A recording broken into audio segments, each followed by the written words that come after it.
Bom, se me ouvirem bem, eu falo daqui. Os púlpitos têm um problema, que é que a gente vai para lá e assume uma autoridade que muitas vezes não tem. E eu também não sei como é que vai ser contabilizado o meu tempo, visto que eu me vou citar a mim próprio. E, portanto, também espero aí ter alguma... Bom, de que é que eu vos vou falar? Eu vou-vos falar da política pura. Quer dizer, política pura, da política. Porque não é impossível prever o que pode acontecer depois das eleições do dia 4 de outubro, tendo em conta as hipóteses que nós temos diante da mesa e, mais ou menos, a mecânica da vida política portuguesa e o papel que os protagonistas, que já estão no palco, chamemos assim, podem ter em relação ao futuro imediato. Tudo indica que, a julgar, quer pelas sondagens, quer até por algum bom senso político, que as eleições podem dar um de dois governos, eventualmente com maiorias relativas, ou do Partido Socialista ou da coligação do PSD com o CDS. E não é impossível comparar o que pode acontecer depois, sem estar necessariamente a especular. Em primeiro lugar, se o PS ganha as eleições sem maioria absoluta, eu tenho mais dificuldades em prever. Porque a queda da coligação muda muito as condições da vida política portuguesa. E muda muito as condições da vida política portuguesa porque vai gerar possibilidades de ação que são difíceis de prever com antecedência, enquanto que, pelo contrário, a continuidade da coligação é mais fácil de prever com antecedência. E por isso eu tenho mais dificuldade em falar do dia seguinte, no caso do PS ter ganho as eleições com uma maioria relativa, visto que a possibilidade de haver um cenário de considerável instabilidade política é grande. E esse cenário de considerável instabilidade política gerará, particularmente se os resultados forem equilibrados, gerará a tentação de, a prazo, derrubar qualquer governo do PS. E, portanto, porque o derrubo de um governo como o governo do PS, num caso de maioria absoluta e de maioria relativa e de relativo equilíbrio entre as duas partes, não penaliza necessariamente quem o derruba. Enquanto que, pelo contrário, o derrubo de um governo da coligação, mesmo dentro deste equilíbrio, penaliza mais quem o derruba. Uma razão muito simples é que quem está e quem continua, no caso de ganhar as eleições, é sempre visto como um maior penhor de estabilidade do que aquele que é fator de mudança e que é sempre visto como maior penhor de instabilidade. Portanto, mesmo que a gente entre num processo que dura um ano e meio, de grande dificuldade de governos com maioria relativa em governar, é sempre pior para o PS do que é para a coligação. A coligação pode, inclusive, gerir esse tempo de tal maneira que pode passar de uma maioria relativa para uma maioria absoluta. Enquanto que o PS terá sempre muita dificuldade em gerir esse tempo de maneira a passar de uma maioria relativa para uma maioria absoluta, mesmo que o seu governo seja derrubado.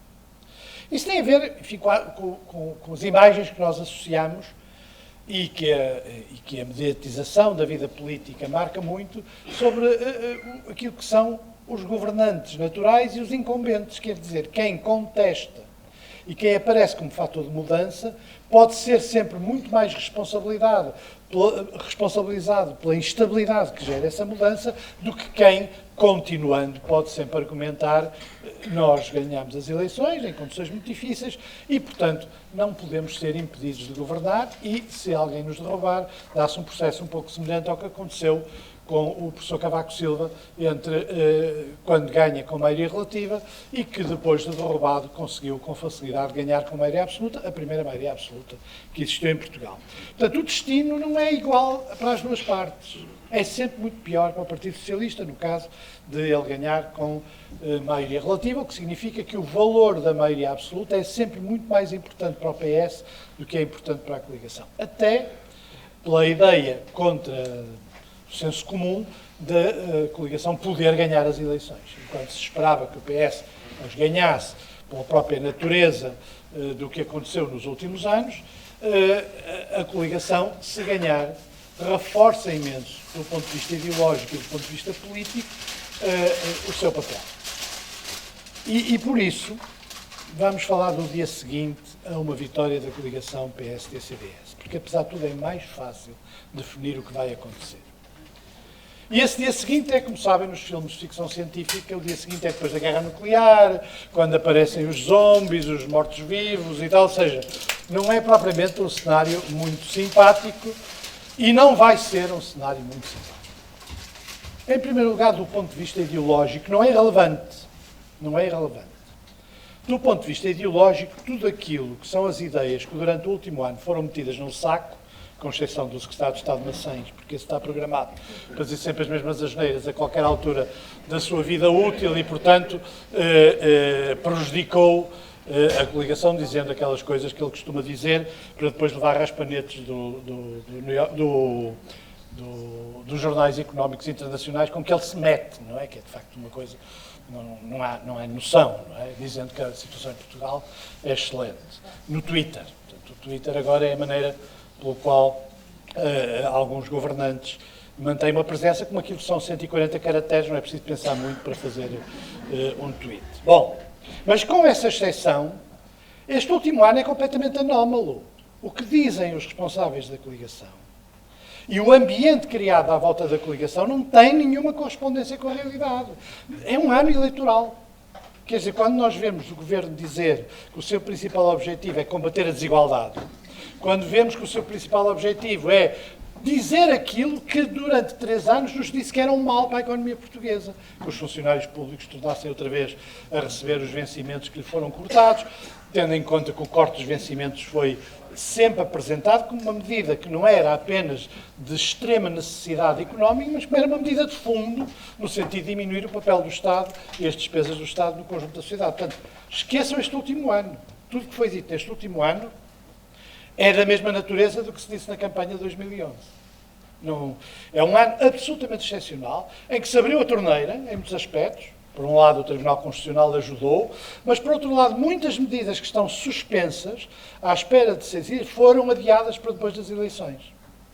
Ou na esperança de que o PS depois teria ver-se aflito com a quantidade de coisas que estão mais ou menos programadas para o último trimestre deste ano e teria que gerir uma herança que, de facto, é muito pior do que aquela que é apresentada, ou com a expectativa de que, se ganhassem as eleições, tudo era possível.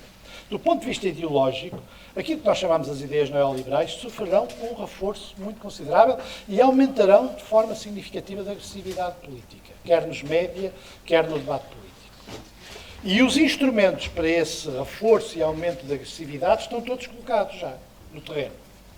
Uma das coisas que aconteceu nos últimos anos é a criação e o reforço e o financiamento muito forte de think tanks de direita muito radicalizada nas universidades, em algumas universidades, e não só fora das universidades, algumas fundações, uma fundação luso-americana e outros, em que foram colocadas pessoas de estrita confiança ideológica e política da coligação.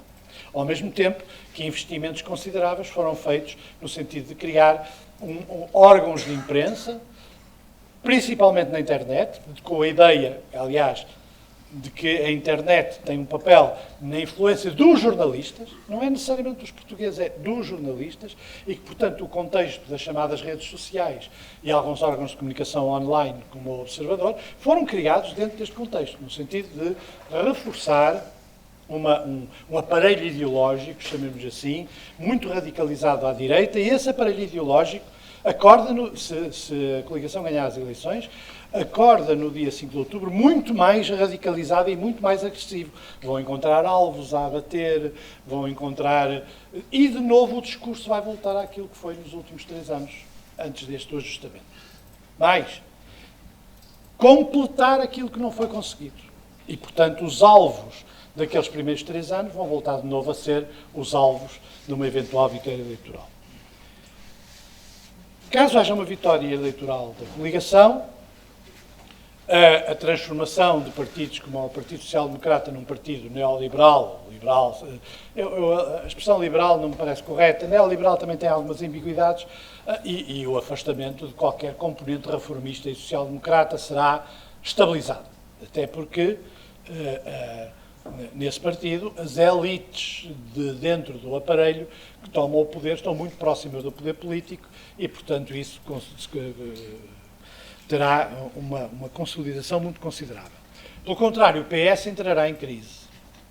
E essa crise vai ser muito importante do ponto de vista político, porque essa crise vai implicar uma fratura entre um ticket de direita dentro do Partido Socialista, cujo objetivo vai ser dar governabilidade ao país, ou seja, fazer o Bloco Central.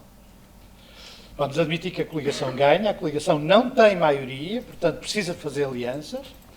A crise do PS levará eventualmente ao afastamento da sua atual direção e, neste momento, quem vai aparecer a discussão dentro do Partido Socialista, vai ser damos ou não damos uma maioria ao governo, ou seja, vamos para o governo em Bloco Central, ou, pelo contrário, mantemos uma atitude dura em relação ao governo.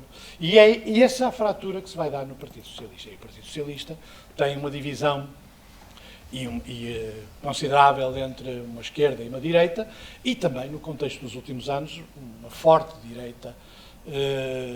Para utilizar a terminologia corrente, para não estar aqui a perder muito tempo a explicitar, uma forte direita que imediatamente surgirá no dia seguinte a pedir a cabeça do António Costa e a dizer vamos contribuir para a governabilidade do país.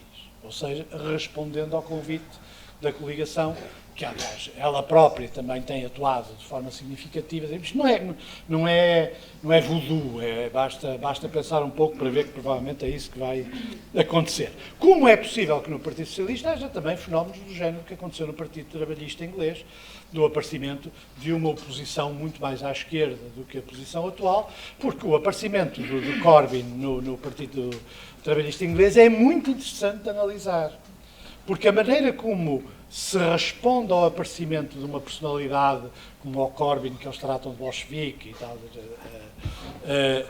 e que é um dirigente trabalhista típico, sempre houve aquilo no Partido Trabalhista, mas o mais engraçado é que o discurso põe em causa a própria possibilidade de ser socialista. A frase, eu sou socialista, hoje ninguém a diz no Partido Socialista, assim. Ou quando diz eu sou socialista, diz eu faço parte do Partido Socialista. Porque há um anátema que tem a ver com a ideia de inevitabilidade e do there is no alternative, o célebre Tina, que faz com que subitamente toda a política foi centrada num conjunto de soluções, isso tem a ver também com o que aconteceu na Europa e com o papel dos partidos socialistas no Tratado Orçamental e nas alianças que se desenvolveram na Alemanha e noutros países da Europa, e subitamente deixou de haver o outro lado. Ou seja, o outro lado só existe se for colocado fora de qualquer putativa governabilidade. E a maneira como se escreve sobre o novo líder do Partido Trabalhista é muito interessante para ver. Não se trata apenas de um anátema do próprio Corbyn, trata-se, no fundo, de um anátema sobre a possibilidade de haver um partido que faça sugestões de outra natureza, que envolvam nacionalizações, que envolvam impostos pesados para os mais ricos, que envolvam uma maneira diferente de entender a sociedade. Isto é muito interessante, isto é novo. Isto desenvolveu-se nos últimos 10 anos. Antes não havia. Havia estas fraturas. E o que significa que a fratura entre esquerda e direita está puxada bem para o centro-direita. Ou seja, a partir do centro-direita já se faz parte da esquerda responsável. E esta deslocação de fronteiras é uma grande vitória ideológica que explica o reforço da coligação, principalmente nos médias, onde a coligação, não propriamente porque os jornalistas tenham simpatia pelos partidos da coligação, mas porque a linguagem do poder é sempre muito poderosa. E houve uma incorporação nestes últimos anos, principalmente na imprensa económica e nos jornalistas económicos, de praticamente todos os Rodriguinhos e todas as soluções e todas as pseudo-argumentações que vinham daquele lado das coisas. É o não há alternativa, que a questão grega também reforçou, embora na questão grega o mais grave não é objetivamente o que aconteceu, é grave para os gregos. O que aconteceu na Grécia é nós admitirmos à nossa frente a Europa comportar-se fazendo um ultimato com um programa económico que os próprios responsáveis que o impuseram dizem que não funciona. E nós achamos que isto é normal. Este é que é o grave. Nós achamos que isto é normal. O próprio Schäuble disse, não funciona. Mas então a questão é outra. Então não estamos no domínio de soluções económicas, estamos no domínio do exercício do poder. E um exercício do poder que não é democrático nem é controlado. O que é que irá acontecer também no dia seguinte? Bom, algumas daquelas pequenas benesses, 0,0005%, vão ser concedidas, para se dizer que se cumpriu o programa eleitoral, mas depois, todos os números que agora são apresentados como muito positivos vão aparecer como negativos. No dia seguinte, no dia 5, a gente vai acordar noutro Portugal. Num Portugal que tem problemas com o déficit, num Portugal que tem problemas com o crescimento da economia, num Portugal que tem um problema com o peso dos salários da função pública, num Portugal que tem o peso das reformas, dos reformados e das pensões. E o que acontece é também inteiramente fácil de prever, porque é a coreografia do que vai acontecer. O Primeiro-Ministro, que seria em princípio o mesmo, fará um apelo público ao Partido Socialista para negociar, na base do seu próprio entendimento sobre os cortes que são necessários na Segurança Social, isso com grande espalhafato público, e garanto-vos que vai ser difícil pensar diferente no dia 5. Quer dizer, e vai ser difícil falar diferente, porque vai haver também uma caça às bruxas de todos aqueles que criticaram, e que, aliás, atingirá organizações como a APRE, ninguém tenha dúvidas sobre isso, uma caça às bruxas sobre todos aqueles que, de alguma maneira, porque com o argumento de que aí estão os derrotados, todos eles são os derrotados, a sua visão para Portugal é uma visão do passado, este argumento de que não compreenderam o que aconteceu nos últimos anos, que é um argumento, por exemplo, que se encontra em muitos artigos de opinião no Observador, que é o que distingue as pessoas, não é serem à esquerda, à direita, nem ao centro, nem coisa, é entre os que perceberam o que aconteceu, e perceberam o que aconteceu é aceitar a interpretação. Evidentemente, o que aconteceu é algo muito diferente daquilo que nos dizem que aconteceu, é apenas incorporar e interiorizar a interpretação dominante daquilo que aconteceu. E, portanto, esse convite será feito. Depois das duas, uma, ou temos um Partido Socialista ou temos outro. Há um Partido Socialista que poderá dizer aquilo que diz hoje, que é não aceitamos discutir o problema das pensões a partir apenas daquilo que está no plano enviado a Bruxelas. E há outro partido que dirá, não senhor, vamos negociar uma solução, um bocado ao exemplo do que aconteceu com as alterações da legislação laboral, em que o Partido Socialista tem imensa responsabilidade, não é apenas o Governo. O GT foi um importante suporte de muitas medidas cruciais do Governo nos últimos anos, principalmente medidas que alteraram radicalmente o equilíbrio existente no mundo do trabalho, sem, aliás, nenhum papel económico fundamental, mas com um importante papel político. Enfraquecer os sindicatos. Objetivo também, ainda agora, antes de vir para aqui, esteve a ver uma notícia sobre a greve da TAP, independentemente do julgamento que qualquer um possa fazer sobre a greve da TAP, eu não estou a dizer que eles fizeram bem, fizeram mal, mas a argumentação utilizada é uma argumentação que é contra a ação e a conflitualidade sindical e é contra os sindicatos. Seja qual for, mais importante do que o evento da TAP é a questão mais global de se pôr em causa a possibilidade de os sindicatos terem um papel de representação e de luta dos trabalhadores. E todos os movimentos sociais que ainda mantêm uma réstia de conflitualidade social para a proteção dos seus membros, como é natural, na ação sindical, ou então têm uma visão alternativa sobre a sociedade, são alvos depois do dia 5 de outubro. Já são hoje e serão ainda mais. E, portanto, esse convite será feito com grandes parangones, ao consenso, ao entendimento e tal. Bom, se for lá o PS fazer o consenso e o entendimento, levam na mesma com as pensões. Levam na mesma com o corte das pensões. Pode ser mais mitigado, menos mitigado, mas isso ninguém tenha dúvidas que deve aplicar. Se não for, o Governo chorará dado erranho, dirá que isto são os irresponsáveis do Partido Socialista, temos aqui um problema estrutural e os 600 milhões vão fazer aparição, temos que aqui encontrar uma solução. Como vai acontecer com a terminologia sobre a reforma do Estado? A terminologia sobre a reforma do Estado é uma coisa que significa, em linguagem em português, forma do Estado é uma forma de double speak, como dizia o Orwell. Em português significa despedimentos na função pública e cortes de salários, não significa outra coisa.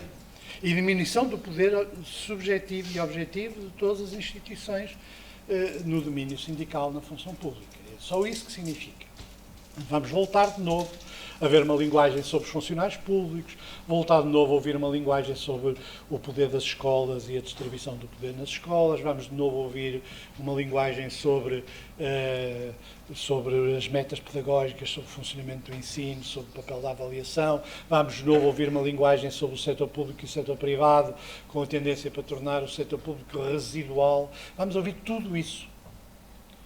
E vamos ver o Governo a ler com muita atenção os relatórios que tem, como dizem os brasileiros, esnobado nos últimos tempos do Fundo Monetário Internacional. Quer dizer, até o nosso Ministro da Economia disse, eu não os leio. No dia 5 de outubro toda a gente vai começar a lê-los. Porque os relatórios não só retratam a fragilidade do processo, e é por isso que eles não leem, não é? Leem. A fragilidade do processo da chamada retoma económica, que é o mais pequeno vento, e o vento sopra muito na economia, não é só estes dias, sempre soprou, a maioria daquelas coisas cai como um castelo de cartas. Aliás, um bom exemplo é o novo banco. E é aqui que nós temos, de facto, uma grande apatia cívica. Quer dizer, Vítor Bento foi afastado. Também não há memória, não é? Mais de 15 dias, um mês, e os jornalistas já não têm memória. O argumento para afastar Vítor Bento da direção do novo banco foi que ele queria 2 anos para pôr o banco em ordem, para então se passar ao processo de venda do novo banco. Com o argumento em que não só o Banco de Portugal, como importantes membros do Governo, a começar pela... A Ministra das Finanças tem um papel direto na condução do processo de resolução institucional, está lá um representante do Ministério das Finanças. Nada se faz sem que o Primeiro-Ministro não tenha aí um papel fundamental. Aquela célebre reunião que permitiu a resolução, que é uma reunião que não existiu, do Conselho de Ministros, foi feita por meios eletrónicos. Essa célebre reunião deu numa altura em que era suposto que o Governo não sabia nada do que estava a passar, mas nada do que estava a passar, por singular coincidência, fez uma reunião de emergência com meios eletrónicos para permitir implementar a legislação sobre a resolução que permitiu ao Banco de Portugal impor a resolução quanto ao banco. Mas o que está a acontecer com o novo banco é um bom exemplo. As dificuldades económicas na China, que aliás nós estamos a ver com grande ligeireza. A maioria destas empresas chinesas que compraram, algumas são estatais, o que eu também acho alguma graça para os defensores da vantagem da privatização, quer dizer, algumas são estatais, estas empresas estão muito dependentes de uma economia que basta pensar um pouco para perceber que tem fatores de enorme fragilidade, a começar porque atua num sistema que não é democrático. E ao não ser democrático, é o problema de Angola também, inevitavelmente as tensões políticas não têm mecanismos de resolução dentro do próprio sistema.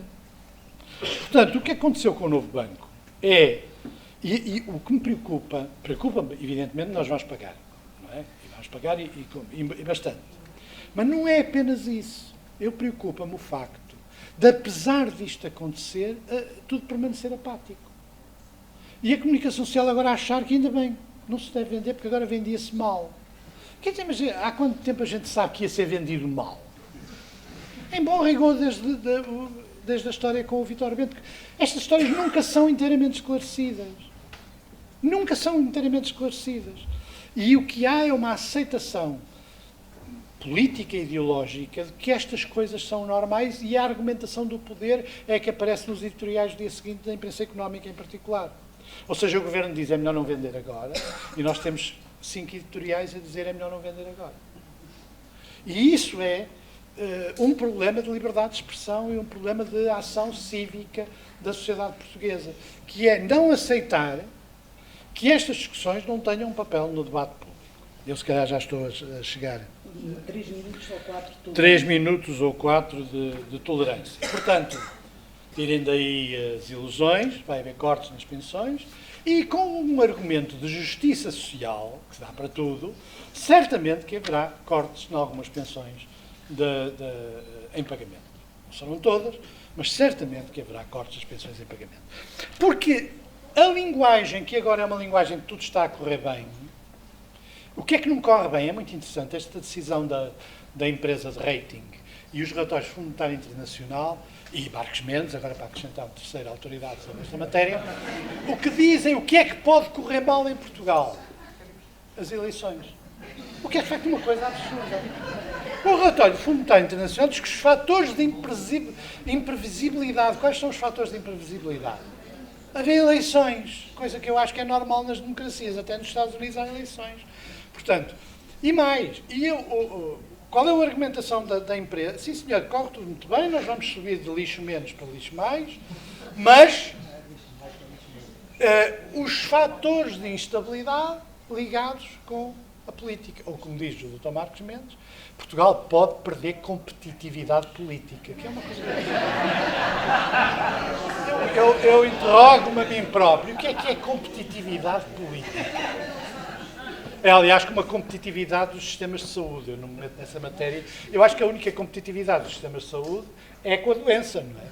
Suposto que sejam mais eficazes para a doença. Mas aqui a competitividade política não mudem.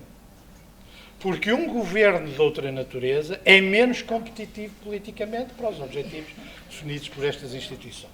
E nós aceitamos que se fala assim da democracia. E que se baliza, daqui a pouco tempo, os partidos vão a eleições classificados em partidos A, B ou C. Já há essa classificação, é os do arco da governação. É categoria A. O PS, se portar mal, passa para a categoria B. E, portanto, passa a haver apenas dois partidos, que é o PSD e o CDS, que são da categoria A. Porque aqui depois também vai haver ratings, não é? A categoria B é o PS. E depois, evidentemente, C, D, E, o Bloco de Esquerda, e PC. E Marinho Pinto, não sei como é que eles vão metê-lo, mas arranjarão certamente maneira de meter. Portanto, este tipo de coisas está-se a transformar numa maneira de respirar da sociedade portuguesa. E é isso que explica, agora para terminar com esta história da volta pelo voto, que a principal questão não é a indecisão entre votar na coligação ou votar no PS. Eu acho que, com toda a franqueza, não há indecisos nesse ramo. Nesse ramo as pessoas ou são a favor ou contra o governo. Okay? Nem é preciso sofisticar muito. Ou são a favor ou contra o governo. E eu acho que a generalidade dos portugueses não hesitam de ser a favor ou contra o governo. Pode, por medo, ser apático em relação à continuação da governação. Mas a verdadeira hesitação é outra, muito mais complicada, que também nasceu destes anos. É a hesitação entre votar ou não votar e votando de protesto através de voto branco ou de voto nulo. Eu conto no meu artigo do Público de hoje uma conversa que tive com um candidato exatamente do PDR. Eu não o identifico como sendo do PDR, mas do PDR, ou seja, um candidato, chamemos assim, centro-esquerda, centro-direita, centro-esquerda, que me dizia: a gente vai às feiras e como eles não vão com 50 guarda-costas à volta, olhem com atenção para a quantidade de homens musculados e de cabelo rapado que há ali à volta dos líderes. Mas como eles vão às feiras, ele diz: nas feiras eu encontro duas coisas. Claro que as feiras são também um mito da vida política, mas pronto, nas feiras encontro duas coisas. Que é aqueles que têm imensa raiva contra o governo e, pior ainda, aqueles que têm imensa raiva contra os políticos em geral. E mesmo eu, que nunca fiz parte do governo, nunca fui do governo, recusam-se a cumprimentar. Não é para eu fazer parte deste partido ou daquele. É porque acham que os políticos são todos iguais e esta atitude é favorecida pela coligação. Futebol no dia das eleições. De facto, uma coisa absurda. Mas não é só aí. É que não há uma verdadeira campanha para que se vá votar. Se lerem com atenção a letra fina, como nos contratos, há uma relativa indiferença deliberada em relação às circunstâncias das pessoas irem votar ou não. Eu não digo que votem A, B, ou C ou D, mas que lhes é indiferente. Porque uma parte do eleitorado que podia, de facto, alterar a situação política portuguesa está, neste eleitorado, zangado com a vida política, de onde estão as pessoas que mais perderam nos últimos anos. E essa é que é a questão. Esse Portugal que mais perdeu nos últimos anos está invisível. Está na moda, como nos média, aqui há 2 ou 3 anos, falava-se, desapareceu do mapa. Deixou de haver gente, empresas com falidas, deixou de haver pessoas com dificuldades em pagar os impostos, e eu nem sequer preciso fazer aqui uma pequena pergunta, depois destes meses de IRS, como é fácil pagar impostos em Portugal. Deixou de haver problemas com o pagamento dos impostos, deixou de haver problemas com os despedimentos. Subitamente esse Portugal desapareceu do mapa. E essa desaparição desse Portugal corresponde também a essas pessoas que se recusam sequer a cumprimentar, mesmo membros de um partido que não tem nenhuma responsabilidade na governação dos últimos anos. E agora, mesmo para concluir, há só mais uma pequena coisa, que é a seguinte: não tenho nenhuma ilusão sobre o abaixamento dos impostos. O atual modelo de controle do déficit assenta numa alta taxa sobre um grande peso da fiscalidade sobre o IRS, sobre a classe média. E, portanto, não, pode haver umas pequenas coisas, mas na verdade não serão significativas. Porque se houver efetivamente uma alteração qualitativa nessa matéria, isto que não é um verdadeiro modelo económico, mas um conjunto de medidas de urgência e um conjunto de medidas ideológicas, ruirá como um castelo de cartas. Portanto, no dia seguinte, quem vão ser os mortos-vivos somos nós. No dia seguinte, quem vão ser os zombies somos nós. Porquê? Porque, e quando eu digo nós, eu não estou com certeza a forçar a opinião de ninguém, mas a verdade é que nós estamos do lado torto. Daqueles que não aceitaram com facilidade a argumentação quanto ao ajustamento, que não aceitaram com facilidade a violação dos direitos adquiridos, não aceitaram com facilidade esta coisa absolutamente inimaginável e eticamente completamente reprovável de pôr os novos contra os velhos, que é de facto uma coisa inaceitável numa sociedade moderna e democrática. E, portanto, como estamos do lado de facto errado, corremos o risco de ver gente aos pulos, dizer quem não salta não é da coligação, nos palcos e nós... Agora, depois cada um vote como entender, mas não é difícil de prever que isso se tornará muito complicado, embora também, do outro lado, também haja muitas complicações. O bloqueio político é também resultado do que aconteceu nos últimos anos. Este empate, esta situação é muito resultado também do que aconteceu nos últimos anos. Bom, a mim, vou dizer como a Manuela Alegre, a mim ninguém me cala.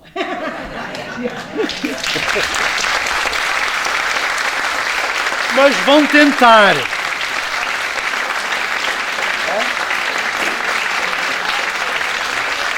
Eu não digo que não, mas essa questão. Bom, eu peço-vos desculpa, mas eu tenho que ir para outra banda, que é longe daqui.